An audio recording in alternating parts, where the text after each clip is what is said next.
Do you know why the FPC need to add the stiffener?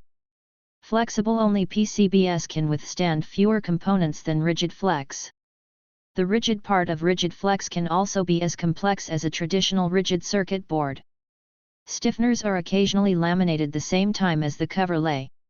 When we need to add the stiffeners, components are near or in an active, or dynamic, flex zone.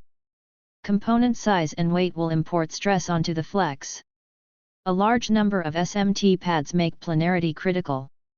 Connectors that require repeated insertions or assemblies require a stiffener, or something to help alleviate the stress of pads.